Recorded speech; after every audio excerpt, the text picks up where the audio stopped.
मिठाई तुम्हारा मन करता है तो तुम खाते हो, पर दवाई तुम्हारा दिल करता है तब खाते हो क्या? नहीं, मिठाई तुम्हारे मन पर आधारित रहती है और दवाई डॉक्टर के मन पर आधारित रहती है।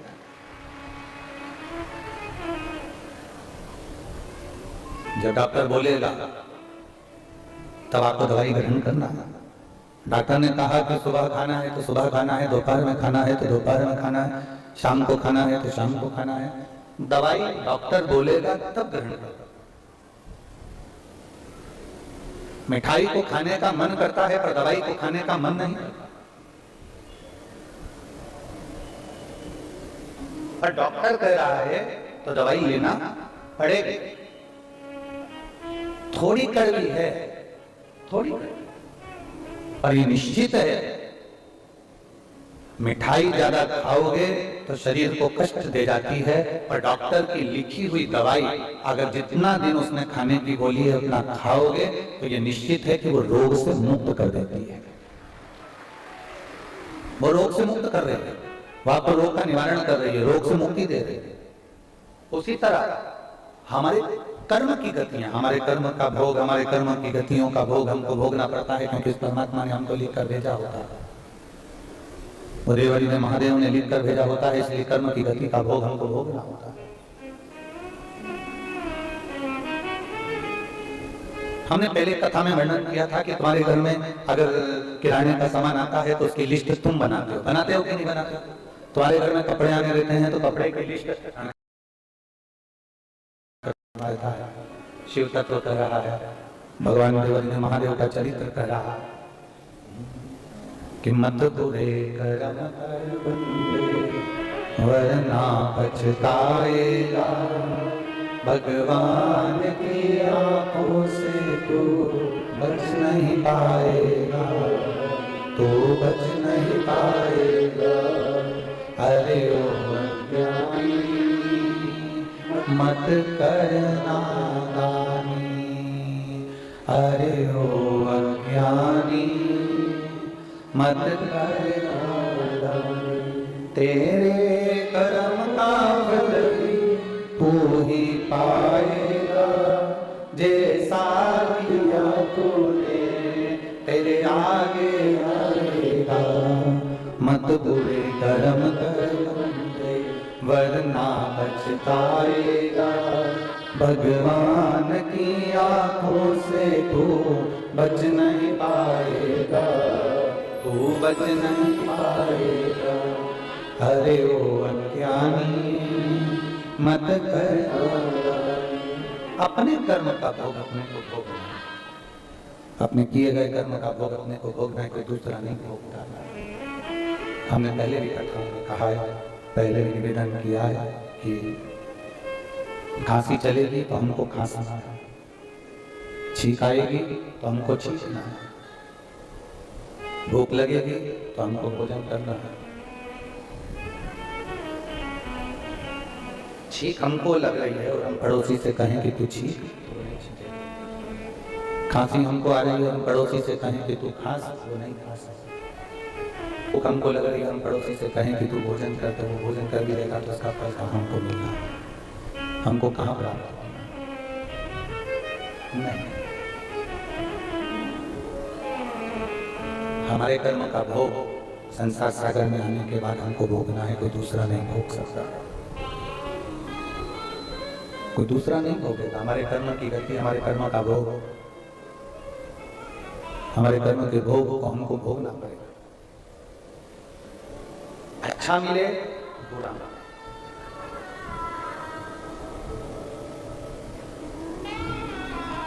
यहाँ जितने भक्त देवरी महादेव की पवित्र कथा में आए हैं, जितने भक्त यहाँ भगवान शंकर की कथा में पहुंचे हैं, थोड़ा कष्ट आपको झेलना।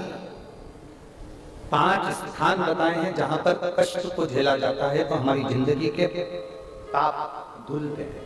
5 स्थान। कपड़ा देखा है, कपड़े को एकदम क्लीन करना है, एकदम साफ करना है, तो उस कपड़े को पहले पानी में गलाकर रखना पड़ेगा। खाली पानी में कपड़ा गलाने से वो क्लीन नहीं होगा, उसमें थोड़ा सा पाउडर डालना पड़ेगा। कपड़े में थोड़ा सा पाउडर डालोगे, कपड़ा गलेगा, फिर कपड़ा ऐसे पानी में गलते से साफ हो जाएगा क्या? जम के बोलो जरा। नहीं, कपड़ा पानी में डालते से साफ नहीं होगा, उसको थोड़ा सा पानी में खंगालना पड़ेगा। खंगालने से साफ हो जाएगा क्या? नहीं। फिर कपड़े को, ये बक्स बड़ा होगा, फिर कपड़े को थोड़ा ब्रश से घिसना,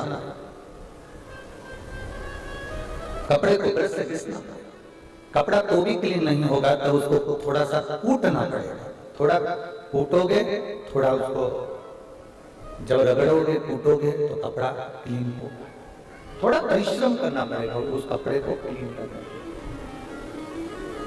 आपकी भक्ति जो है, आपका विश्वास जो है, आपकी दृढ़ता जो है, ये भगवान को पाने के लिए, भगवान को पाने। यहाँ काहे के लिए आए हो आप लोग? जम के बोलो। यहाँ क्या अपन सबके घर में भोजन प्रसाद नहीं है क्या? जम के बोलो, है ना? सबके घर में पंखे हैं कि नहीं है? बोलो बोलो, जम के बोलो। पीने का पानी है कि नहीं है? है। पलंग या गादी या तकिया सोने के लिए है कि नहीं है? है। घूमने के लिए साइकिल, बैलगाड़ी, मोटरसाइकिल, गाड़ी है कि नहीं? सबका घर पक्का बना हुआ है, सबके घर में सब कुछ है, फिर भी हम भगवान की कथा में आकर बैठे हैं। ये सारे सुख को भोगने के लिए नहीं, हम यहाँ केवल परमात्मा को पाने।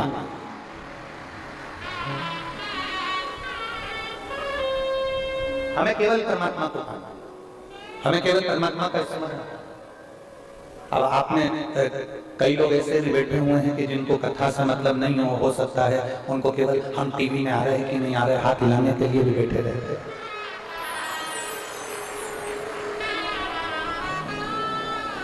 ये छोटी सी एलईडी में तुम दिख रहे हो तो इतने खुश हो रहे हो, इतने खुश हो रहे हो कि हम एलईडी में दिख गए, हम आस्था चैनल पर दिख गए, हम टीवी पर दिख गए।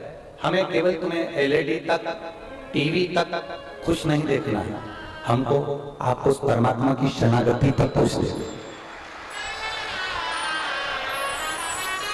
हमें ये कैमरा तुम्हारे पास में आए और तुम हाथ हिलाओ या तुम बड़े प्रेम से हाथ हिलाकर खुश होकर आवाज ना ना ना, ये एक छोटी सी 3 घंटे में से 15 मिनट की खुशी है, ये खुशी नहीं।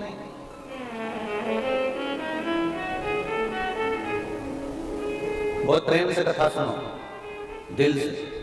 कैमरा अपना काम करेगा, ड्रोन अपना काम करेगा, लोग अपना काम करेंगे, पानी देने वाला अपना काम करेगा, घूमने फिरने वाला अपना काम करेगा, सब अपना अपना काम करेंगे। आप यहाँ भोजन करने के लिए नहीं आए, आप यहाँ पानी पीने के लिए नहीं आए, आप यहाँ सोने के लिए नहीं आए हो, आप पूरे 24 घंटे इंतजार करते हो, सुबह से रात तक केवल ये 2.5 घंटे की कथा के लिए आए। तब तपाती हुई धूप, तेज चिलचिलाती गर्मी, प्यास भी लग रही है, वॉशरूम भी जाना है, बाहर भी निकलना है, पर मन नहीं करता, अगर चली गई तो वापस कैसे आऊंगी। अपने इंद्रियों को संयम कर कर बैठे हो, अपनी इंद्रियों को काबू में कर कर बैठे हो, अपनी इंद्रियों को परमात्मा से जोड़ कर बैठे हो, और ना जाने कितना कितना दूर तक हम भी आपको नजर नहीं आ रहे, ना हम आपको दिख रहे हैं, उसके बाद भी आप ना जाने कहां कहां बैठ कर केवल कथा के तत्वों को ग्रहण करने के लिए बैठे।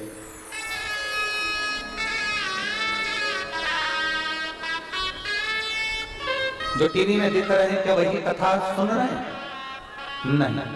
जो नहीं भी दिख रहा है, बहुत कोने में बैठकर अपनी चित्तवृत्ति को परमात्मा से जोड़ने का प्रयास कर रहे हैं, प्रयास। और इस कथा के मंडप में जितने यजमान परिवार बैठे हैं, इनमें कई यजमान तो 2-3 साल पुराने हैं, जो हर साल बाबा इतना झोली भर कर दे देता है कि फिर यजमान बन जाता है, फिर आ जाता है, फिर बन जाता है। और जितने यजमान परिवार यहाँ आए हैं और जितने भक्त यहाँ कथा श्रवण करने के लिए आए हैं, आप सब जितने कथा सुनने के लिए आए, ये विश्वास मानकर चलना, अगर दिल से सुनी है ना तो अगले वर्ष यजमान परिवार में तुम्हारा भी नाम होगा। आप दिल से सुनो उसको, दिल से धारण करो उसको, भगवान की भक्ति को अपने हृदय में उतारने का प्रयास करिए, उस परमात्मा को पाने का प्रयास करिए। और खाली ना जाता कोई दर से तुम्हारे, खाली ना जाता कोई कर से तुम्हारे मैं भी खड़ी हूँ नदी बारिश अपने लगा लो गिरा जा रहा हो उठा लो भोले अपने अब तो ना दो गिरी जा रही हो उठा लो।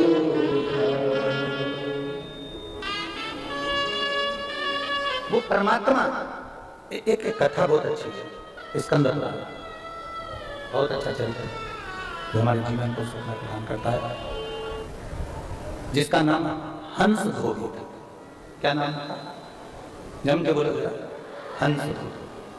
और उसकी जो धर्म पत्नी थी उसका नाम था मालती। हंस धोबी और मालती धोबन, इन दोनों की कथा हमारे शास्त्र के अंतर्गत बड़ी सुंदर वर्णन करती है।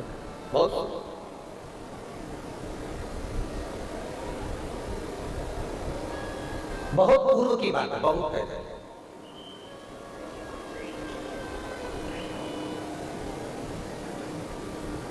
अब हंस धोबी और मालती धोबन के 3 बच्चे थे।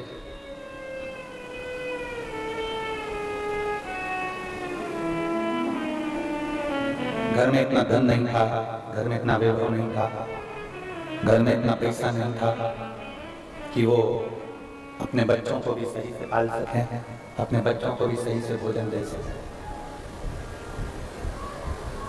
हंस धोबी मालती धोबन दोनों बड़े दुखी थे।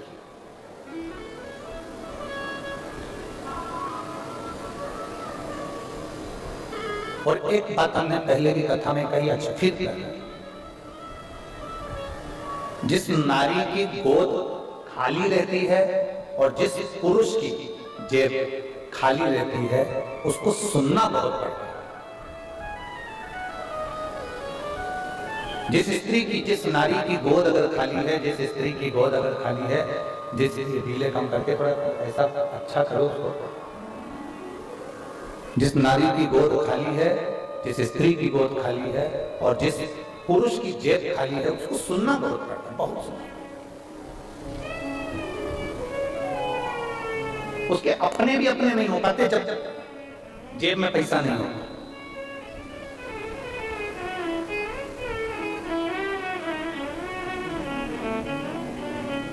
जब जेब में धन नहीं होता है, जेब में पैसा नहीं होता है, तो अपने भी अपने नहीं हो पाते।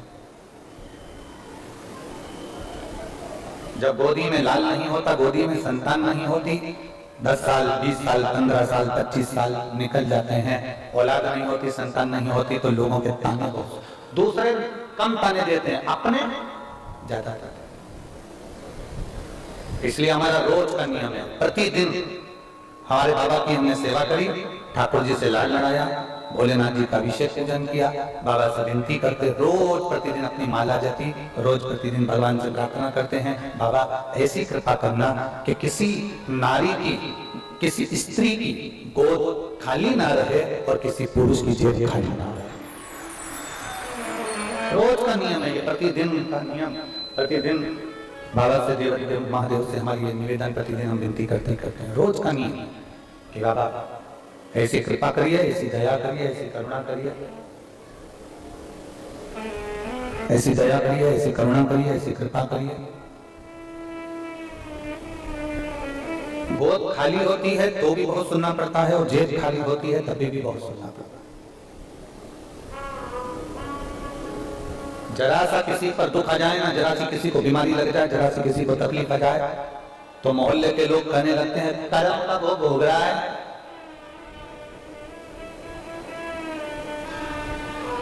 जरा सा रोग लग गया, जरा सी बीमारी लग गई, जरा सा कुछ हो गया तो लोग कहते हैं कर्म का भोग।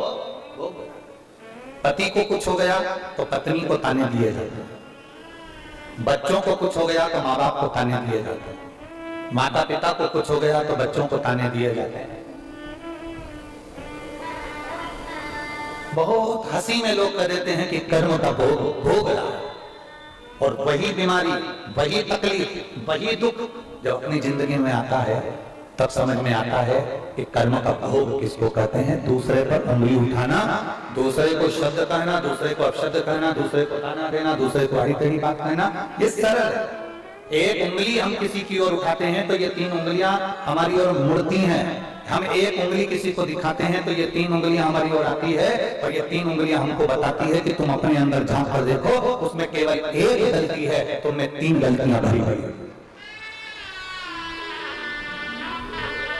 तो हम एक उंगली किसी पर उठाते हैं, हम एक उंगली किसी को देते हैं, ये 3 उंगलियां हमारी ओर हमें बताती हैं कि तुमने उस पर उंगली बिठाई है, तुम्हें उसमें तो एक गलती दिखी, तुम्हें 3 गलतियां भरी पड़ी,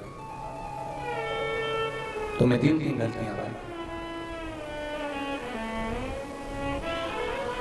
कब, कौन सा दुख,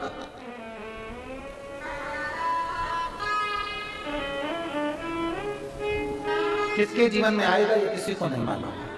कब कौन सा दुख किसके जीवन में चलेगा ये किसी को नहीं मालूम है। कौन सी घड़ी, कौन सा पल, कौन सा क्षण अच्छा होगा बुरा होगा ये कौन जाने, कौन जाने।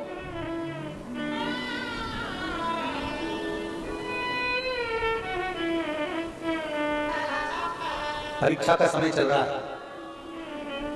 सबकी एग्जाम चल रही है, सबकी परीक्षा चल रही है। बच्चों की परीक्षा स्कूल में चल रही है, बच्चों की मां की परीक्षा उनके साथ घर में चल रही है, सबकी ड्यूटी लगी है। टीचर की भी ड्यूटी लगी हुई है, सबकी ड्यूटी लगी हुई है, सबकी परीक्षा हो रही है। त्रिमासिक परीक्षा होती है आज के समय में। कितनी मासिक?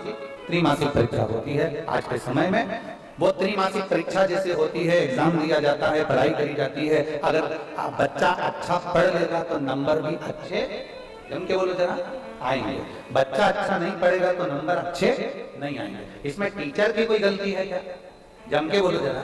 इसमें शिक्षक की कोई गलती है क्या? इसमें टीचर की कोई गलती है क्या? इसमें नंबर देने वाले की कोई गलती है क्या? इसमें ना टीचर की गलती है ना नंबर देने वाले की गलती है। गलती है स्टूडेंट की कि उसने अच्छी पढ़ाई नहीं करी। पढ़ाई अच्छी नहीं करी तो नंबर अच्छे नहीं आए। अच्छा पढ़ लेता तो अच्छे नंबर आ जाते। अब त्रिमासिक एग्जाम दिलवाए गए और इन त्रिमासिक एग्जाम के बाद फाइनल रिजल्ट, फाइनल एग्जाम आया। फाइनल एग्जाम होने के बाद में फिर घंटी बजी कि तुम्हारा पेपर समाप्त हो गया। बेल बजते से ही पेपर समाप्त हुआ। पेपर समाप्त होने के बाद फिर थोड़ा इंतजार करा, फिर रिजल्ट आया। रिजल्ट में मालूम पड़ा कि नंबर कम है कि ज्यादा। बोलो बोलो, सही है कि गलत? ये सब कुछ रिजल्ट में मालूम पड़ा कि ये नंबर सही है कि गलत है, ये हमें बाद में मालूम पड़ा। अब जैसा एग्जाम बच्चा दे रहा है वैसा ही एग्जाम आपका और हमारा चल रहा है। त्रिमासिक बच्चा दे रहा है, त्रिमासिक अपन भी दे रहा है। बचपन, जवानी और बुढ़ापा, बचपन, जवानी और अधेड़ी, ये त्रिमासिक एग्जाम। बचपन, जवानी, अधेड़ी का एग्जाम दिया। बचपन ठीक से निकाल लो, जवानी ठीक से निकाल लो, अधेड़ी ठीक से निकाल लो। पढ़ाई अच्छी करो, खूब भजन करो, खूब अच्छा कर लो। फिर फाइनल एग्जाम, बचपन, जवानी, अधेड़ी त्रिमासिक एग्जाम है और फाइनल एग्जाम है हमारा बुढ़ापा। और बुढ़ापा होते से ही फिर घंटी बजेगी, पेपर समाप्त। आखिरी घंटी वही बजाता है, आखिरी। और आखिरी घंटी जब बजती है तो पेपर, जम के बोलो जरा, समाप्त। पेपर समाप्त हुआ, रिजल्ट की तैयारी हो गई। रिजल्ट लिखने वाले ने रिजल्ट लिख दिया कि इसने बचपन, जवानी, अधेड़ी और बुढ़ापा पर हित में लगाया है, अच्छा किया है। लोगों को कभी अपशब्द नहीं, कभी ताने नहीं, कभी गाली नहीं, कभी हरा टेढ़ा नहीं, कभी किसी के लिए कोई गलत नहीं किया। तो रिजल्ट इतना जोरदार बनाया गया कि वापिस मनुष्य की देह देकर भेज दिया। रिजल्ट अच्छा।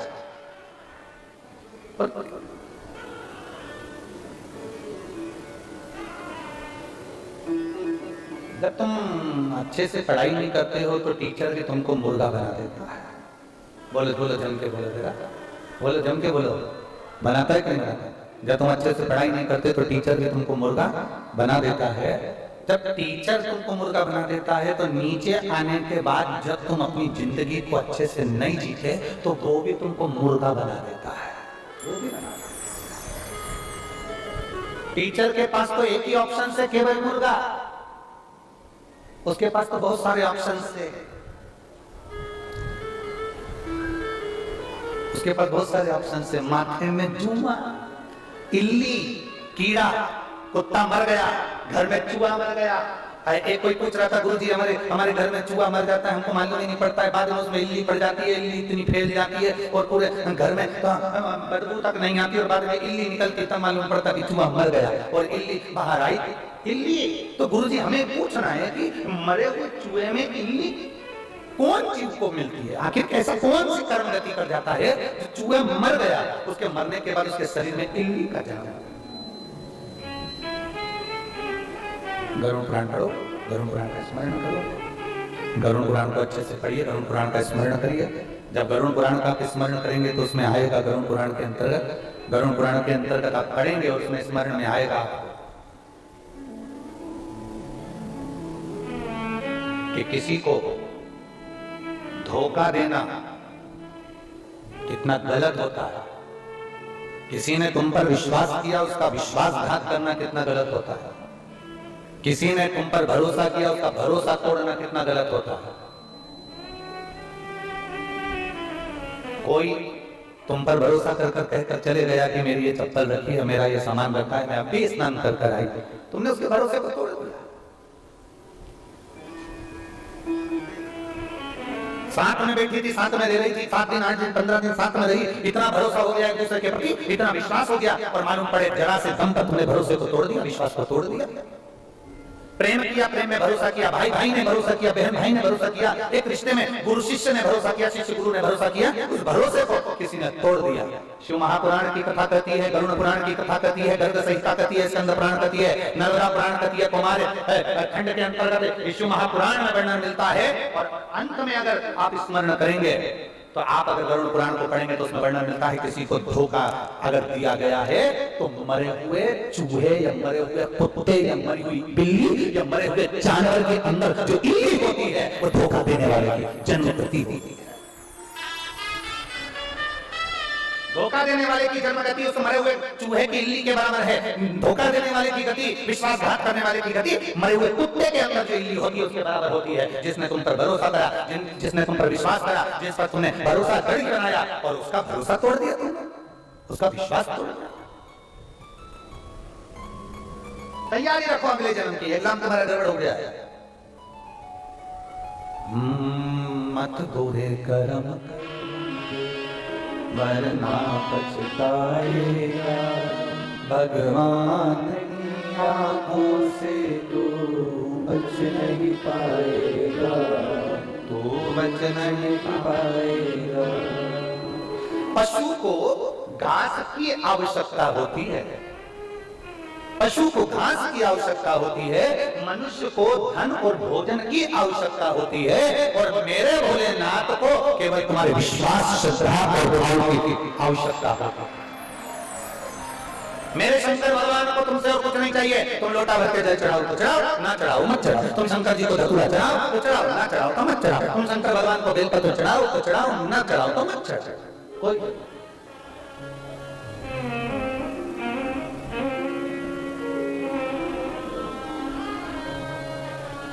कोई चाहे मेरे शंकर भगवान की, दुनिया के देवताओं को चाह हो सकती है, सारे देवताओं को 56 भोग लग सकता है, मेरे भोले बाबा को 56 भोग भी नहीं लगता। दुनिया के देवताओं को लड्डू और पेड़े का भोग लग सकता है, मेरे शंकर भगवान को वो भी नहीं लगता, वो भी नहीं। दुनिया के देवताओं को एक से बढ़कर एक आभूषण और जेवर की जरूरत पड़ती है, मेरे भोलेनाथ को राख की जरूरत पड़ती है, जरूरत ही नहीं है उसको, वो तो खुद ब्यूटीफुल है, उसकी जरूरत नहीं।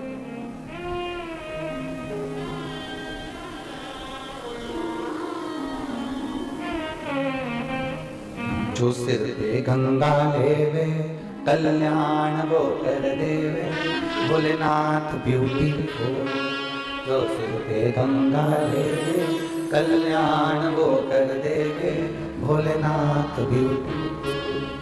इतना सुंदर है, इतना सुंदर है, वो तो भस्म चढ़ा कर रखता है। भस्म क्यों चढ़ा कर रखता है? कभी हमारे वेद और पुराण शास्त्रों में देखिए कि शंकर भगवान को भस्म चढ़ाने की जरूरत क्यों पड़ गई, मेरे ओघरदानी को भस्म क्यों चढ़ाना पड़ी, आखिर वो भस्म क्यों लपेट कर देता है? लोगों ने कहा उनकी धर्मपत्नी सती चली गई थी तो उसकी रात उन्होंने तन पर लपेटी थी, तो सती नहीं थी उसके पहले भी तो लपेटता था। सती की शादी तो 50वें नंबर की है। भगवान शंकर और माता सती का जो विवाह हुआ था शिव जी के साथ 50वें नंबर पर है। उसके पहले उमा, कात्यायनी, कुष्मांडा, चंद्रघंटा, स्कंदा, एक एक देवियों का चरित्र निकालिए, एक एक देवी के साथ में भगवान शंकर का श्लोक मिलेगा। महेश्वरी भगवान महेश के साथ, बागेश्वरी भगवान बागेश्वर नाथ के साथ, एक एक देवी का चरित्र निकालिए, एक एक देवी का चरित्र। बगलामुखी, बगलामुख कैसे, मां कमला, कमलेश्वर महादेव के साथ, एक एक देवी का चरित्र निकालिए। भैरवी, भैरव के साथ, मातंगी, मातंग के साथ। जब आप देवियों का चरित्र निकाल कर पढ़ेंगे तो उसमें आपको मिलेगा कि मेरे भोले बाबा तो पहले सती माता के साथ भगवान शंकर का विवाह, ये तो 50वें नंबर पर हुआ है। 51वें नंबर पर आया माता पार्वती के साथ विवाह, ये 50वें नंबर का विवाह। इससे पहले भी मेरे भोलेनाथ भस्म धारण करते थे। दुनिया के लोगों ने कहा सती मैया जलकर भस्म हो गई, तो उनकी राख को भगवान शंकर ने अपने शरीर पर धारण करा, उनकी भस्म को देवादिदेव महादेव ने अपने तन पर धारण करा। शिव महापुराण कहती है मेरा भोलेनाथ, मेरा शंभु, मेरा त्रिकालदर्शी, मेरा कैलाशी, मेरा अविनाशी, मेरा शंकर सती मैया की भस्म तो बाद में धारण करता है, बाद में। उसके पहले मेरे भोलेनाथ ने भस्म धारण कर रखी है, केवल अपनी अच्छी फ्रेंडशिप निभाने के चक्कर में, अपनी अच्छी दोस्ती निभाने के चक्कर में।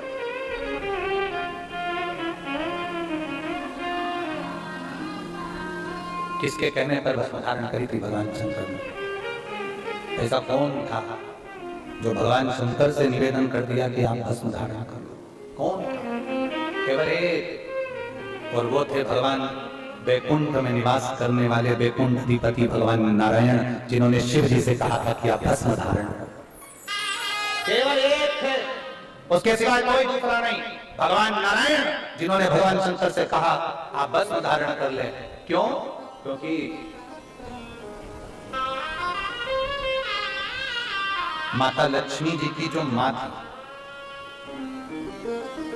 वो माता लक्ष्मी जी का विवाह भगवान शंकर के साथ करना था, पर लक्ष्मी जी नारायण को बहुत ज्यादा चाहती थी और नारायण लक्ष्मी जी को बहुत ज्यादा स्नेह करते थे। लक्ष्मी जी नारायण को स्नेह करती हैं, नारायण लक्ष्मी को स्नेह करते हैं, और उनकी मां लक्ष्मी जी, वो शिव जी का विवाह लक्ष्मी के साथ करना चाहते। एक बार स्वयं माता लक्ष्मी ने भगवान शंकर की आराधना कर निवेदन किया, उनसे प्रार्थना करी, उनसे अर्चना करी कि बाबा मैं नारायण को स्नेह करती हूँ, भगवान नारायण से प्रेम करती हूँ, मैं भगवान नारायण से प्रीत रखती हूँ, आप कृपा करें, आप करुणा करें, आप दया करें और मेरा विवाह भगवान नारायण के साथ में हो, ऐसी करुणा करिए, ऐसी कृपा करिए, ऐसी कृपा करिए, ऐसी दया कर दीजिए, कुछ ऐसी कृपा कर दीजिए कि मेरा विवाह नारायण के साथ। ठीक है, स्वीकार किया, स्वीकार किया।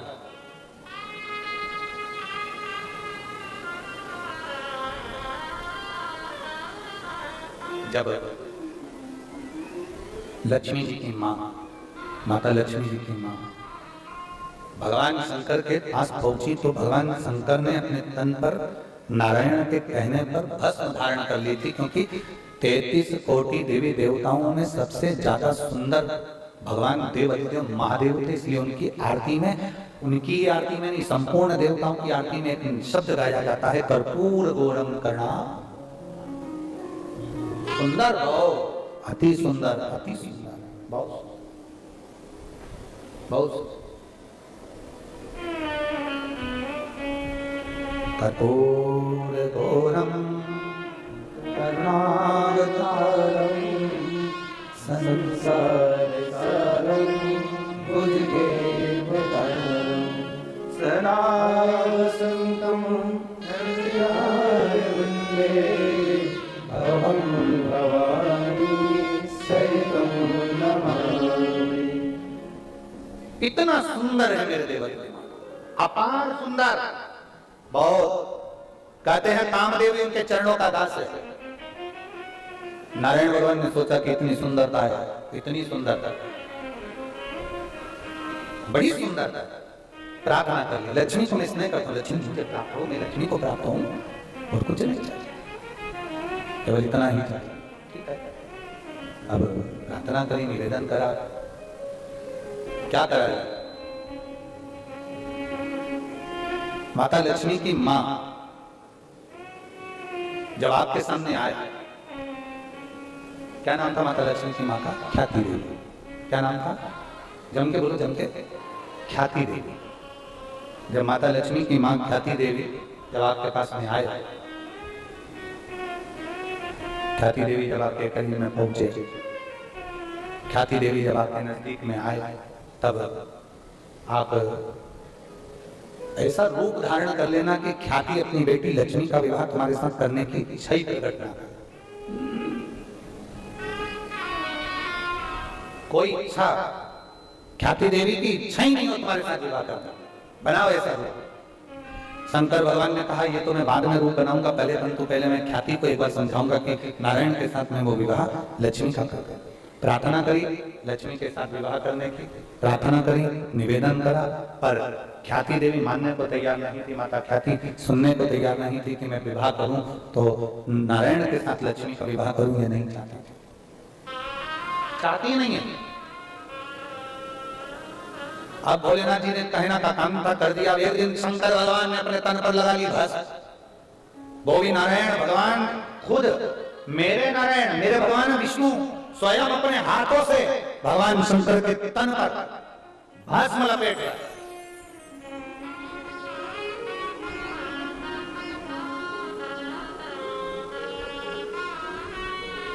बस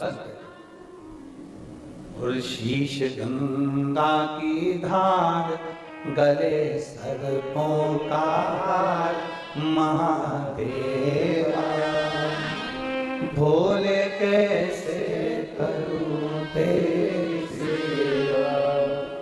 शीश गंगा की धार, गले सर्पों का हार, महादेवा भोले कैसे करूं तेरी सेवा। शंकर को रिझाने का बहुत सुंदर तरीका है, बहुत सुंदर तरीका। शिव जी को पाने का सबसे सुंदर तरीका है।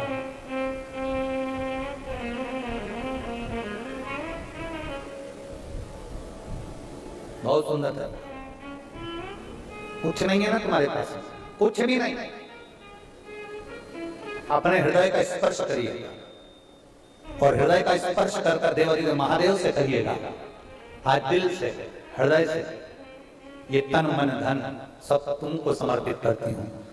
मेरे जीवन में कुछ नहीं मेरे पास तुम्हें देने के लिए, जो दूंगी ये दुनिया से लिया हुआ दूंगी।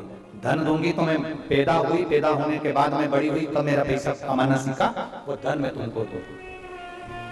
वस्त्र दूंगी तो दुनिया का दूंगी, आभूषण दूंगी तो दुनिया का दूंगी, अन्न दूंगी तो दुनिया का दूंगी, वैभव दूंगी तो दुनिया का दूंगी, सत्ता दूंगी तो दुनिया की दूंगी, फूल दूंगी तो दुनिया से लेकर दूंगी और मिठाई दूंगी तो दुनिया की दूंगी। मेरा अपना कुछ भी नहीं है। हृदय पर हाथ रखकर देवरी महादेव को 5 बार नमः शिवाय या ओम नमः शिवाय या श्री शिवाय नमस्तुभ्यं कहकर 5 बार दिल से कहकर शंकर भगवान के शिवलिंग, मात्र शिवलिंग का भी स्पर्श अगर कर लिया है तो शंकर समझ जाते हैं कि मुझे जो प्रिय है भस्म इसने अपने हृदय से निकाल कर मुझे दे। इतनी प्रीति, इतनी प्रीति, मात्र हृदय स्पर्श से वो सुख की आनंदता हो जाती है, वो सुख का मूलता प्रकट हो जाती है। इतनी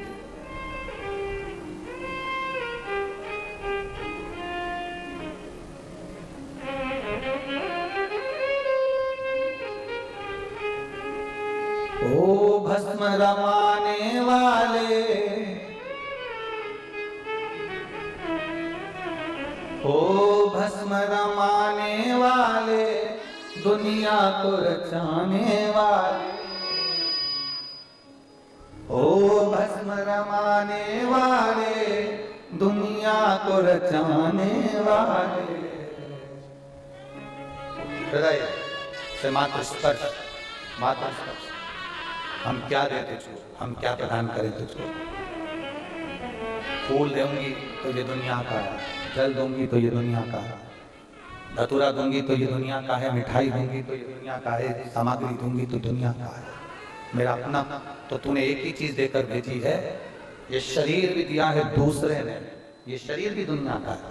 केवल बचा है जो आत्मा, इसलिए कहते हैं आत्मा परमात्मा, इसलिए तुम्हें एक चीज देकर भेजी है, यह आत्मा का मैं स्पर्श करती हूँ और ये आत्मा भी तुझको समर्पित करती हूँ। ये तेरी है और तेरी ही रहेगी, ये तेरी है और तेरी ही रहेगी। इसलिए आरती में लोग कहते हैं तन मन धन सब है तेरा, स्वामी सब कुछ है तेरा, तुझको प्रभु का प्रभु को समर्पण, क्या लागे मेरा। ओम जय जगदीश हरे। तन बीच में आ गया, बोल जम के बोले जरा। मन और थर्ड नंबर पर है धन। त्रिदेव में ब्रह्मा विष्णु और महेश, ब्रह्मा विष्णु और महेश, त्रिदेव में मध्य महेश। अब आप आरती का स्मरण करिए, तन मन धन। केवल एक देव महादेव ऐसे हैं जिनको तुमसे ना तो तन चाहिए ना तुम्हारा धन चाहिए, महादेव को तो तुम्हारा केवल तन चाहिए, मन चाहिए, उसके सिवा कुछ नहीं।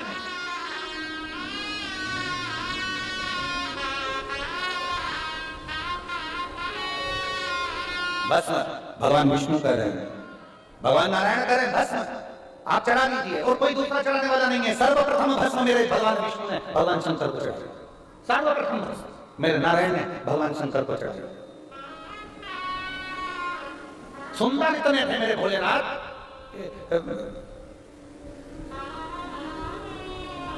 बड़ी लड़की, छोटी लड़की, मंजली लड़की, संजली लड़की, 4-5 लड़कियां मान लो तुम्हारी, उसमें जो सबसे ज्यादा सुंदर होगी ना, भले वो छोटी होगी ना, तो कोई लड़का वाला आता है ना तो घर के माँ बाप सबसे पहले लड़की को अंदर कर देते, तू अंदर कर। बोलो सही है कि गलत? जो सुंदर है ना उसको पहले सबसे पहले हटा देते हैं, तू अंदर जा, निकल के बाद बाहर आना, जब तक तेरी दीदी की शादी पक्की ना हो जाए, अंदर उसको अंदर कर।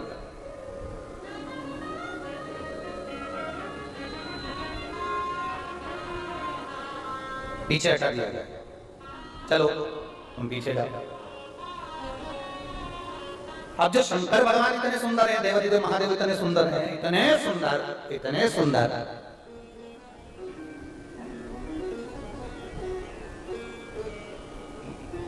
कोई भी जितनी संसार की लड़कियां हैं, जितने संसार की बेटियां हैं, वो कभी नहीं कहती राम जैसा पति देना, वो कभी नहीं कहती कृष्ण जैसा पति देना, क्योंकि सबको मालूम है राम जीवन ले जाएंगे, कृष्ण भगवान 16,108 ले आएंगे, तो कोई नहीं कहता। आज तक किसी इतनी बैठी हैं और इतनी आस्था चैनल पर कथा सुन रही है, एक भी नहीं कहा कि ब्रह्मा जैसा पति देना, किसी ने। 4 तरह की बात बोलने वाला हमको नहीं चाहिए।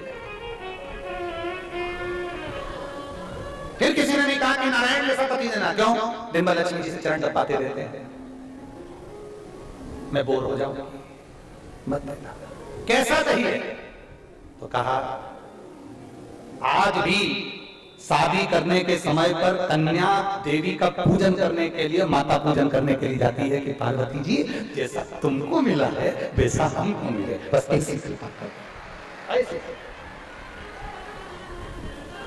और कुछ जैसा आपको मिला है वैसा मुझे मिले, और बस इतनी कृपा हो जाए कि आपको जैसा मिला है। कितना कितना सहज शंकर भगवान नारायण अपनी लक्ष्मी जी को रोज घुमाने नहीं ले जाते, ब्रह्मा अपनी ब्रह्मा जी को रोज घुमाने नहीं ले जाते, भगवान कृष्ण राधा जी को रोज घुमाने नहीं ले जाते, राम जी सीता जी को रोज घुमाने नहीं ले जाते। ब्रह्मा जी ने ब्रह्माणी को पास में बिठाया है दूरी पर, भगवान नारायण ने लक्ष्मी जी को चरण के पास बिठाया है, और शंकर भगवान कैसे हैं? कभी भी शंकर जी के मंदिर में जाकर देखना, शंकर जी नीचे बैठे हैं और पार्वती जी हाथ जोड़कर ऊपर बैठी है। स्त्री का सम्मान कर ऊंचा बिठाया है कि ऊंची होना चाहिए। जो नारी का सम्मान करे ऐसा पति होना चाहिए, पत्नी का सम्मान करे ऐसा पति होना चाहिए, जो नारी की इज्जत करे ऐसा पति होना चाहिए। इसलिए महादेव से पार्वती जी से कहती हैं कि महादेव जैसा मुझे पति देना, बस इतनी कृपा करना कि उनके सिर पर गंगा है, मतलब पति ऐसा देना जिसका भेजा ठंडा हो। ऐसी कृपा।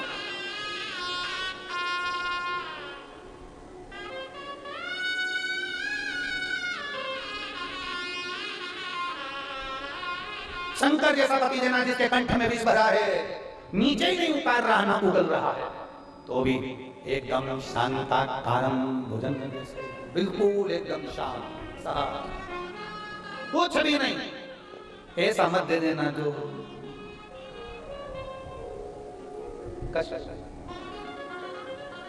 ऐसा नहीं।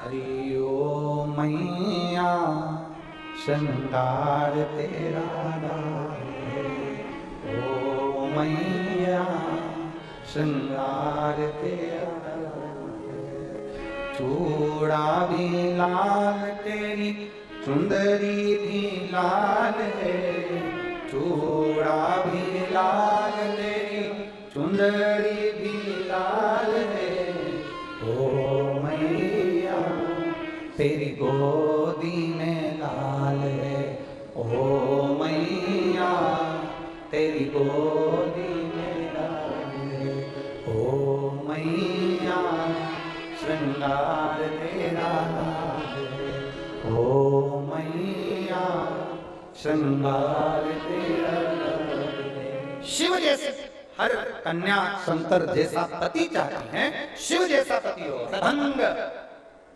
सुंदर कर्पूर गौरम करुणा संसार सदा वसंतम भवम बस ऐसा रोज प्रतिदिन नंदी पर चढ़कर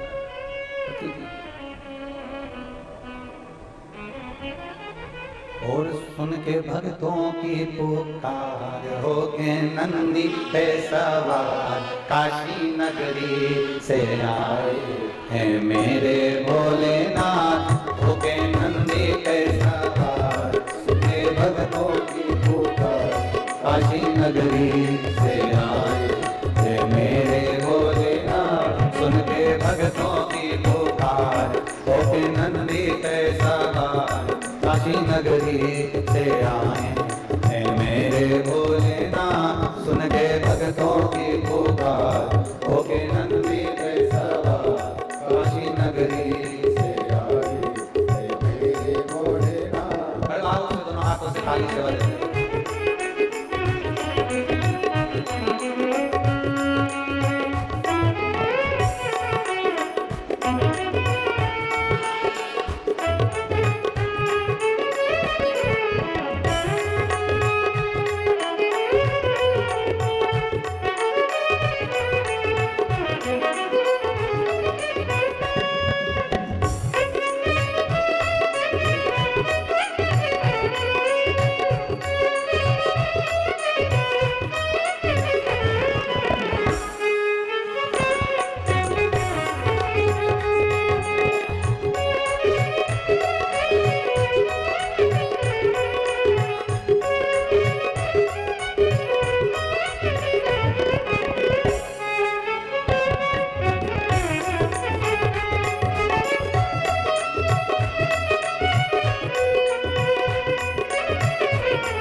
बजाए कैसा निराला भोले रूप सजाए, बस मेरा माए देखो डमरू बजाए कैसा निराला भोले रूप सजाए, बस मेरा माए देखो डमरू बजाए, कैसा निराला भोले रूप सजाए। बंसुरी रमाए देखो डमरू बजाए, कैसा निराला भोले रूप सजाए। गले में है सरपोकार होके नंदी पे सवार, काशी नगरी से आए है मेरे भोलेनाथ। गले में है सरपोकार होके नंदी पे सवार, काशी नगरी से आए है मेरे भोलेनाथ। सुन के भक्तों की पुकार होके नंदी पे सवार, काशी नगरी से आए है मेरे भोलेनाथ। सुन के भक्तों की पुकार होके नंदी पे सवार, काशी नगरी से आए है मेरे भोलेनाथ। राधे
मृगशाला पहने भोले जटाओं में गंगा, चम चम चमकता है माथे पे चंदा। मृगशाला पहने भोले जटाओं में गंगा, चम चम चमकता है माथे पे चंदा। ओ मृगशाला पहने भोले जटाओं में गंगा, चम चम चमकता है माथे पे चंदा। मृगशाला पहने भोले जटाओं में गंगा, चम चम चमकता है माथे पे चंदा। गौरा मैया करे सिंगार होके नंदी पे सवार, काशी नगरी से आए है मेरे भोलेनाथ। होके नंदी पे सवार सुन के भक्तों की पुकार, काशी नगरी से आए है मेरे भोलेनाथ।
देवों के देव इनकी महिमा महान है, भोले भक्तों के ये तो भोले भगवान है।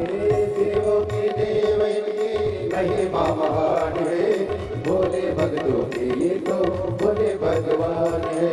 देवों के देव इनकी महिमा महान है, भोले भक्तों के ये तो भोले भगवान है, देवों के देव इनकी महिमा महान है, भोले भक्तों के ये तो भोले भगवान है। करने भक्तों का उद्धार होके नंदी में सवार, काशी नगरी से आए हे मेरे भोलेनाथ। करने भक्तों का उद्धार होके नंदी में सवार, काशी नगरी से आए हे मेरे भोलेनाथ। तुझे भक्तों की पुकार होके नंदी में सवार, काशी नगरी से आए हे मेरे भोलेनाथ। तुझे भक्तों की पुकार होके नंदी पे सवार, काशी नगरी से आए हे मेरे भोलेनाथ। तुझे भक्तों की पुकार होके नंदी पे सवार, काशी नगरी से आए हे मेरे भोलेनाथ। काशी नगरी से आए हे मेरे भोलेनाथ। काशी नगरी से आए हे मेरे भोलेनाथ। काशी नगरी से आए हे मेरे भोलेनाथ। काशी नगरी से आए हे मेरे भोलेनाथ।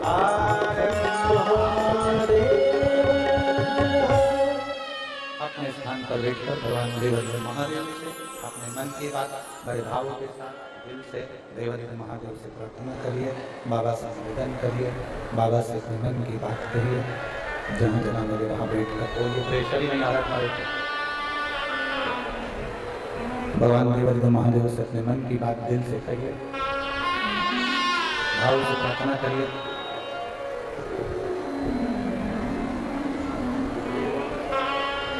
भगवान देवदेव महादेव से हृदय से बाबा से प्रार्थना करिए, दिल से निवेदन करिए। जहाँ जगह मिले वहाँ बैठकर भगवान शंकर से भक्त से कमी का प्रेशर बिल्कुल नहीं आ रहा है। भगवान देवदेव महादेव से अपने मन की बात बड़े भावों के साथ करिए। सब साथ में बोलेंगे, दिल से बोलेंगे, हृदय से बोलेंगे, भाव से प्रार्थना करेंगे।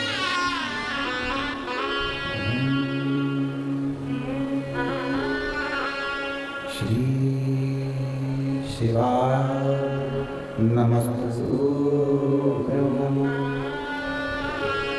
श्री शिवाय नमस्तुभ्यं। श्री शिवाय नमस्तुभ्यं। श्री शिवाय नमस्तुभ्यं। श्री शिवाय नमस्तुभ्यं।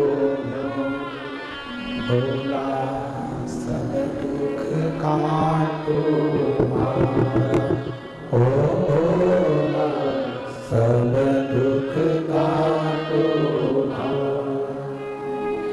शिव शंकर जपो तेरी माला, भोले बाबा जपो तेरी माला।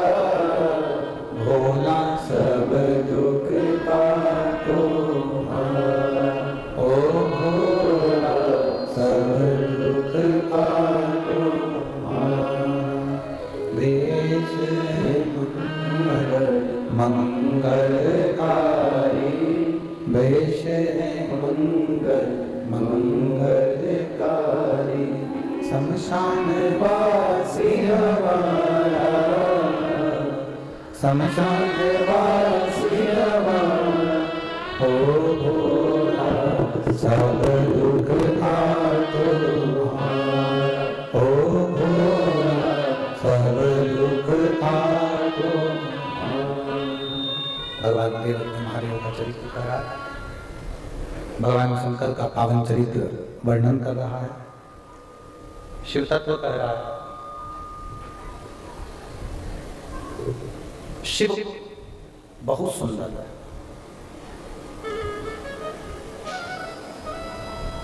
शंकर भगवान को अगर भस्म भी चढ़ाई गई है तो वो भस्म भी भगवान शंकर की सुंदरता को कम नहीं कर सकते।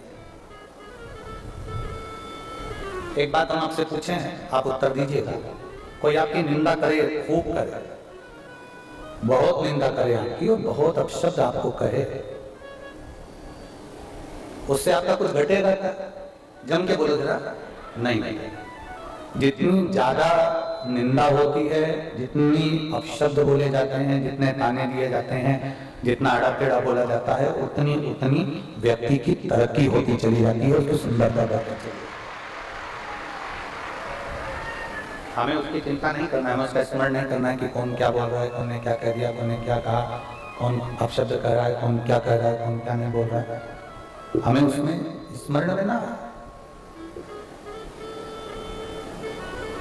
भगवान नारायण की सुंदर, भगवान शंकर की सुंदरता भस्म चढ़ाने से भी कम नहीं हुई है।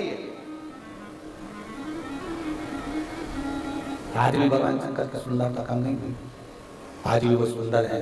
सत्यम शिवम सुंदर है, आज भी वो सुंदर है, आज भी वो श्रेष्ठ है, आज भी उनकी सुंदरता है,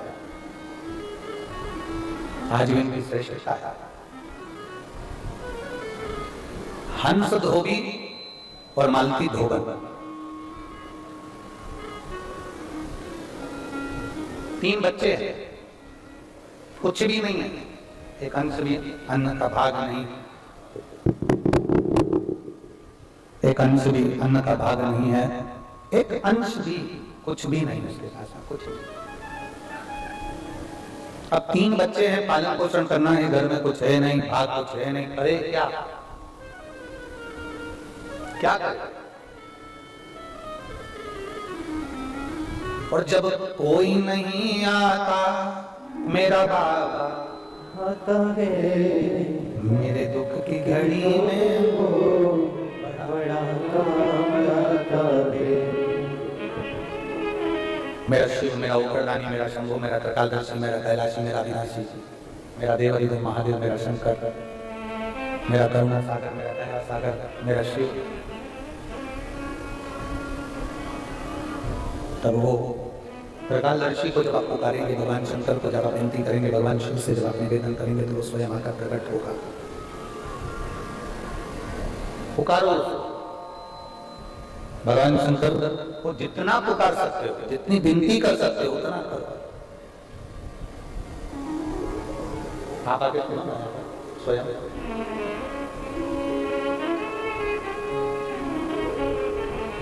हंस धोबी और मालती धोमन के घर में कुछ नहीं,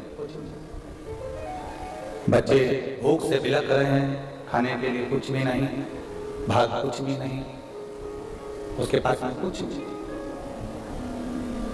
अब पूर्व का समय था, इसने एक नियम बनाया, इसने एक विचार कर लिया, एक नियम इसने बना लिया, एक विचार इसके अंतर्गत आ गया, एक नियम इसके ले लिया, इसने एक विचार कर लिया, एक नियम बना लिया। और नियम क्या बनाया, विचार क्या करा कि एक काम करती हूँ, मालती धोमन ने विचार करा कि बस एक काम करती हूँ कि शिवालय के बाहर खड़ी हो जाती है, जो देवाधिदेव महादेव की आराधना कर आएगा, जो देवाधिदेव महादेव की पूजन कर आएगा, उसके मुख का दर्शन करूंगी, मात्र मुख। मेरी जीजियों, मेरे जीजाओं, मेरी बेटियों, मेरे बेटियों, मेरे भाई, मेरे बंधु, ध्यान देना। हमने पहले कथा में, अभी कुशीनगर की कथा में बात कही थी, आपके स्मरण में हो।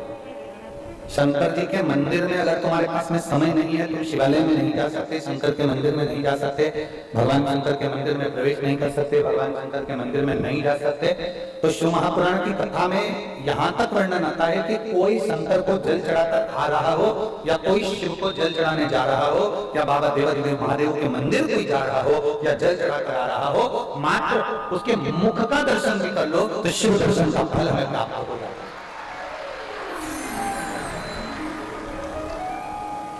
हमें देवाधिदेव महादेव के दर्शन का फल प्राप्त हो जाता है, हमें भगवान शंकर के दर्शन का फल प्राप्त हो जाता है, हमें भगवान शिव की भक्ति का फल प्राप्त हो जाता है, हमें ओकरदानी की भक्ति का फल प्राप्त हो जाता है।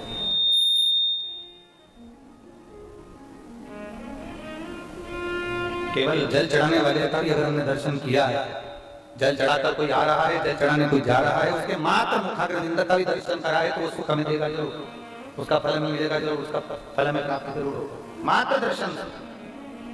और शिव महापुराण की कुमार खंड में तो ये लिख दिया, शिव महापुराण के कुमार खंड के अंतर्गत ये वर्णन किया गया है कुमार खंड में कि अगर कोई शिव महापुराण की कथा सुनकर जहां से निकल कर जाता है, शिव महापुराण की कथा सुनकर जहां से निकल कर जा रहा होता है, उसके बीच में जितनी माताएं, जितने भाई, जितनी बहन, जितने बंधु, उसको केवल उसके शरीर से पवन, उसके शरीर से जो हवा टच होकर भी जाती है ना, जो शिव पुराण की कथा सुनकर जाता है, उसके शरीर से अगर हवा भी टच होकर उसके शरीर को जाती है तो ना जाने कितने जीवों का कल्याण करती करती चली जाती है। यहां तक इसका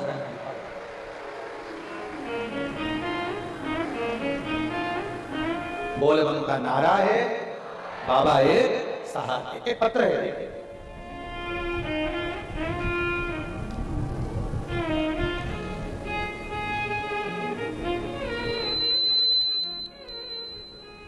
भगवान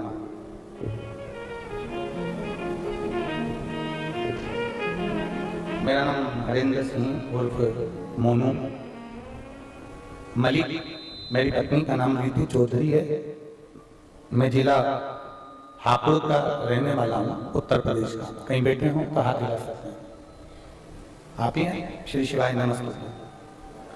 मेरा नाम हरेंद्र सिंह उर्फ मोनू मलिक, मेरी पत्नी का नाम रितु चौधरी है। रितु जी कौन है? आप ही हैं? एक बार हाथ हिला दो। मेरी पत्नी का नाम रितु चौधरी है। मैं जिला हापुड़ का रहने वाला हूँ। मैं जिला हापुड़ का रहने वाला हूँ।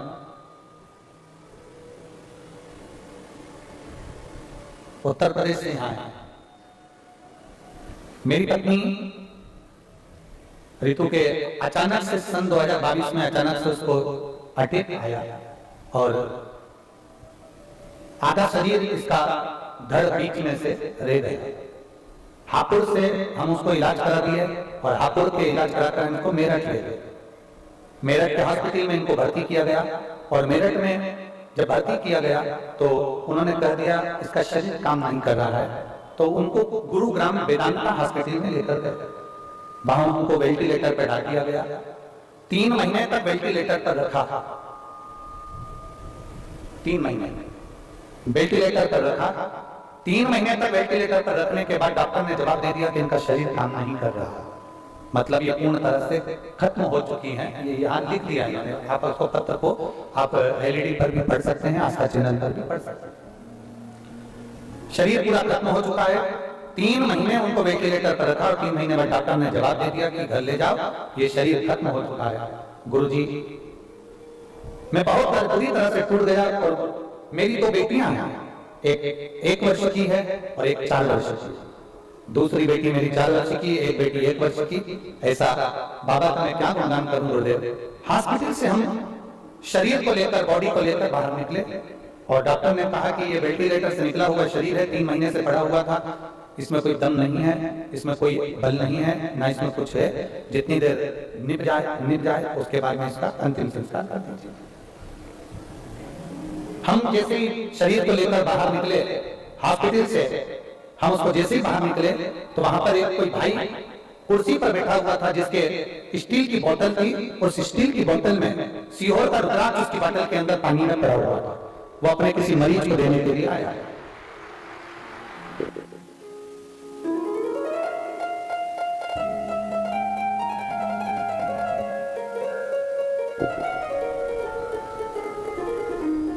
बहुत बुरी तरह से हम लोग टूट गए और एक बेटी मेरी 4 वर्ष की है, एक बेटी मेरी 1 वर्ष की है। मैं बाबा का क्या वर्णन करूं, बाबा का मैं क्या वर्णन करूं।